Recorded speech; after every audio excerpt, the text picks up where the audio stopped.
بسم اللہ الرحمن الرحیم۔ تمام تعریفیں اللہ ہی کے لیے ہے، وہی نیک لوگوں کا ولی ہے۔ میں گواہی دیتا ہوں کہ اللہ کے سوا کوئی بھی معبود برحق نہیں، وہ اکیلا ہے، اس کا کوئی شریک نہیں۔ السلام علیکم دوستو، اسلام نے ہمیں زندگی جینے کا پورا طریقہ بتا دیا ہے۔ ہمیں کس طرح زندگی گزارنی ہے؟ ہمیں زندگی اس طرح گزارنی ہے کہ اللہ کے رسول صلی اللہ تعالیٰ علیہ وسلم نے جس طرح سے ہمیں تعلیم فرمائی، ہمیں اسی نقش قدم پر چل کر زندگی گزارنی ہے۔ پیارے دوستو، انسان اشرف المخلوقات ہے۔ اللہ تعالیٰ نے انسانوں کو بے شمار نعمتوں سے نوازا ہے، لیکن انسان اتنا ناشکری کرتا ہے کہ ان نعمتوں پر اللہ تعالیٰ کا شکر ادا نہیں کرتا۔ اس کے باوجود بھی اللہ تعالیٰ انسانوں سے محبت کرتا ہے، ان پر رحم کرتا ہے، کیونکہ وہ بڑا ہی رحیم ہے، بڑا ہی کریم ہے۔ پیارے دوستو، سفید بالوں کو اکثر لوگ پسند نہیں کرتے، اور بہت سے ایسے لوگ ہوتے ہیں جو اپنے سفید بالوں کو چھپانے کی کوشش کرتے رہتے ہیں۔ بہت سے ایسے لوگ ہوتے ہیں جو سفید بالوں کو چھپانے کے لیے طرح طرح کے کلر استعمال کرتے ہیں، کیمیکل استعمال کرتے ہیں تاکہ ان کے سفید بال نہ دکھے۔ اور بہت سی ہماری ماں بہنیں تو ایسی بھی ہوتی ہے جو سفید بالوں کو اکھاڑ دیتی ہے، کیونکہ وہ سفید بال ان کی خوبصورتی میں رکاوٹ بنتے ہیں، اسی لیے وہ سفید بالوں کو اکھاڑ دیتی ہے یا انہیں کلر کر دیتی ہے۔ اس بارے میں تو کوئی شک نہیں کہ سفید جو بال ہوتے ہیں وہ بڑھاپے کی نشانی ہوتی ہے، یعنی جو انسان جوانی پار کر کے بڑھاپے میں قدم رکھتا ہے تو اس کے جسم میں کچھ نشانیات ظاہر ہو جاتی ہے۔ جیسے ایک نشانی ہے کہ اس کے بال سفید ہونے شروع ہو جاتے ہیں، اور پہلے ایک دو بال سفید ہوتے ہیں، پھر دھیرے دھیرے کر کے بال سفید ہوتے ہیں، پھر رفتہ رفتہ کر کے انسان کے تمام بال ہی سفید ہو جاتے ہیں۔ نور حدیث کے پیارے دوستو، آج کی اس ویڈیو میں ہم آپ کو یہ بتائیں گے کہ اگر سر کے بال سامنے سے سفید ہونا شروع ہو جائے تو یہ کس بات کی نشانی ہے، اور اس کے ساتھ ہم آپ کو یہ بھی بتائیں گے کہ سفید بالوں میں کلر کرنا کیسا ہے۔ بہت سے ہمارے بھائی یا ہماری بہنیں سفید بالوں کو چھپانے کے لیے کالا کلر استعمال کرتی ہے یا کرتے ہیں، تو اس کے بارے میں کیا حکم ہے یہ بھی ہم آپ کو آج بتائیں گے۔ بس آپ اس ویڈیو کو لائک کریں یا نہ کریں، لیکن آپ اس ویڈیو کو آخر تک ضرور دیکھیں۔ پیارے دوستو، سفید بالوں کے حوالے سے یہ روایت سن لے۔ حضرت ابو ہریرہ رضی اللہ تعالیٰ عنہ سے مروی ہے کہ رسول اللہ صلی اللہ تعالیٰ علیہ وسلم نے فرمایا، سفید بال نہ اکھیڑو، کیونکہ وہ قیامت کے دن نور ہوگا، اور جس شخص کے بال اسلام میں سفید ہو گئے اس کے لیے اس کے عوض ایک نیکی لکھی جائے گی، ایک گناہ مٹا دیا جائے گا اور ایک درجہ بلند ہوگا۔ اسی طرح رسول اللہ صلی اللہ تعالیٰ علیہ وسلم نے فرمایا کہ جو شخص اسلام کی حالت میں یعنی حالت ایمان میں بڑھاپے کو پہنچا تو یہ بڑھاپا اس کے لیے قیامت کے دن نور ہوگا۔ ایک شخص نے عرض کیا کہ چند لوگ ان سفید بالوں کو کھیڑ دیتے ہیں، تو آپ صلی اللہ تعالیٰ علیہ وسلم نے فرمایا کہ جس کا دل چاہتا ہے وہ اپنے نور کو اکھاڑ دے۔ پیارے دوستو، معلوم یہ ہوا کہ سفید بال نور ہے اور اس کو اکھیڑنا نہیں چاہیے۔ سفید بال کے بارے میں حضرت ابراہیم علیہ السلام کی روایت بھی آپ کو بتائیں گے۔ چلیے اب آپ کو سفید بالوں کے بارے میں بتاتے ہیں جو حدیث میں بیان ہوئے ہیں۔ یحییٰ بن سعید سے روایت ہے، انہوں نے سعید بن المسیب کو یہ فرماتے ہوئے سنا کہ جو حضرت ابراہیم علیہ السلام جو اللہ کے دوست تھے، وہ سب سے پہلے انسان ہیں جنہوں نے اپنی مونچھیں کتروائی، اور وہی سب سے پہلے انسان ہیں جنہوں نے بڑھاپا یعنی سفید بال دیکھا۔ چنانچہ انہوں نے جب سب سے پہلے اپنے بالوں میں سفید بالوں کو دیکھا تو عرض کیا کہ اے میرے اللہ یہ کیا ہے؟ تو اللہ تعالیٰ کا جواب آیا کہ اے ابراہیم یہ وقار ہے، یعنی یہ اس بڑھاپے کی علامت ہے جو علم و دانش میں اضافے کا باعث اور عزت و وقار کا ذریعہ ہے، اور اس کی وجہ سے نیک کام کرنا اور گناہوں سے بچنا ہے۔ حضرت ابراہیم علیہ السلام نے عرض کیا کہ اے پروردگار یہ تو تیری بڑی نعمت ہے، لہٰذا میرے وقار میں اضافہ فرما۔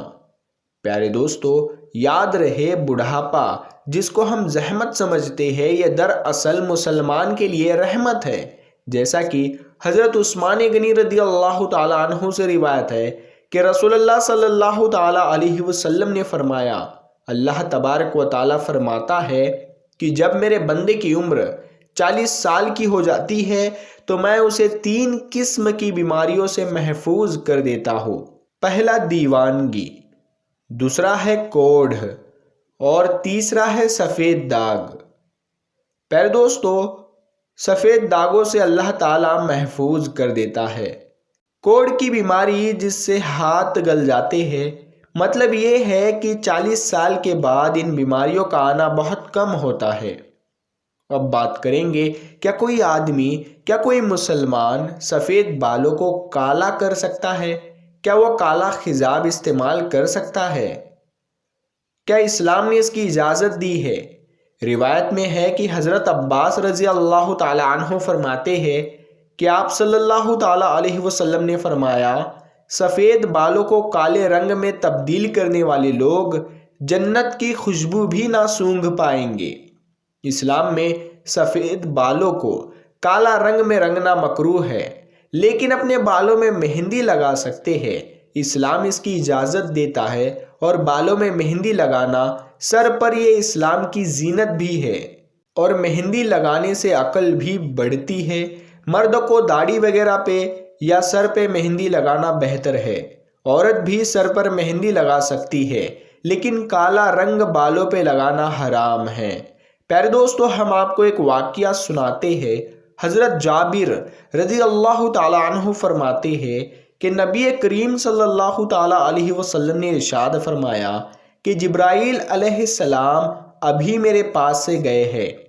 وہ کہتے ہیں کہ قسم ہے اس ذات کی جس نے آپ کو حق کے ساتھ بھیجا ہے، اللہ تبارک و تعالیٰ کے بندوں میں سے ایک بندے نے 500 سال تک ایک پہاڑ کی چوٹی پر عبادت کی۔ یہ پہاڑ سمندر کے بیچ میں ہے۔ یہ پہاڑ 30 مربع میل ہے۔ اس پہاڑ کے ارد گرد سینکڑوں میل کا سمندر ہے۔ اللہ تبارک و تعالیٰ نے اس عبادت گزار کے لیے اس پہاڑ میں میٹھے پانی کا چشمہ جاری کر دیا، جس کی دھار انگلی کے برابر موٹی ہے، اور ایک طرف انار کے درخت کو اس پہاڑ میں لگا دیا گیا ہے، جس میں ہر روز ایک انار تیار ہوتا ہے۔ وہ اس پہاڑ سے اتر کر وضو کرتا ہے اور اس انار کو کھا کر پھر خدا کی عبادت میں مشغول ہو جاتا ہے۔ جب اس عابد کی وفات کا وقت قریب آیا تو اس نے عرض کیا کہ یا اللہ، میری روح سجدے کی حالت میں قبض ہو اور میرے جسم کو محفوظ رکھا جائے اور مجھے قیامت میں سجدے کی حالت میں اٹھایا جائے۔ تو اللہ تعالیٰ نے اس کے ساتھ ایسا ہی کیا، اور چنانچہ ہم آسمان سے اترتے چڑھتے اس کو اسی حالت میں دیکھتے۔ قیامت کے دن اللہ تعالیٰ کے سامنے یہ بندہ جب حاضر کیا جائے گا تو اللہ تبارک و تعالیٰ ارشاد فرمائے گا، اے میرے بندے، میری رحمت سے جنت میں داخل ہو جا۔ تو وہ عابد شخص یہ عرض کرے گا کہ یا الہی، میرے عمل کی وجہ سے ہی جنت کیوں نہیں ملی؟ تو 2 دفعہ ایسا ہی ہوگا۔ پھر اللہ تعالیٰ فرمائے گا، میری رحمت سے جنت میں داخل ہو جا، اور یہ عمل کا نام لے گا۔ اس وقت اللہ تعالیٰ فرمائے گا کہ جو نعمتیں میں نے اس کو دی ہے اور جو عمل اس نے کیا ہے اس کا حساب ہوگا۔ تو صرف آنکھ کی ہی نعمت کے بدلے میں 500 سال کی عبادت ختم ہو جائے گی، اور باقی جسم پر جو احسانات ہے وہ فاضل اور زائد ہوں گے۔ پھر ارشاد خدا ہوگا کہ میرے اس بندے کو آگ میں داخل کرو، پس دوزخ کی طرف اس کو کھینچا جائے گا، اور پھر وہ شخص کہے گا، اے رب، مجھ کو اپنی رحمت سے جنت میں داخل کر دیجئے۔ ارشاد ہوگا اس کو واپس لے آؤ، چنانچہ اسے حاضر کیا جائے گا۔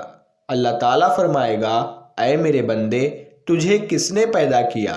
وہ عرض کرے گا تو نے پیدا کیا۔ پھر ارشاد ہوگا کہ تجھے 500 سال تک عبادت کرنے کی طاقت کس نے دی؟ تو وہ کہے گا یا رب تو نے ہی تو دی۔ اللہ تعالیٰ فرمائے گا کہ پانی کے موجوں کے درمیان اس پہاڑ پر تجھ کو کس نے پہنچایا؟ اور کھارے پانی میں میٹھے چشمے کا پانی تیرے لیے کس نے نکالا؟ اور انار کا ایسا درخت جس پر دن رات میں ایک پھل دینے والا کس نے بنایا؟ اور تو نے جب عرض کی کہ میری جان سجدے کی حالت میں نکلے تو میں نے یہ بات بھی پوری کر دی۔